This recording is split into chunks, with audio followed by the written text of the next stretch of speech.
You're watching How Leap. Let's learn how to take multiple photos with the timer on your iPhone.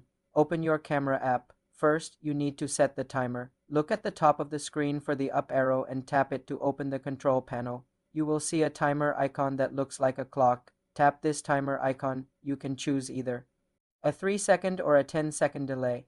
Select the one you prefer. Next, you need to enable burst mode to take multiple photos.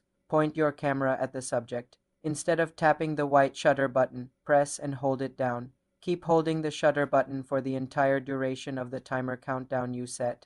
As soon as the timer ends, the camera will automatically take a rapid series of photos, known as a burst. You will see a counter on the screen showing how many photos are being captured. Release the shutter button when you have taken enough shots.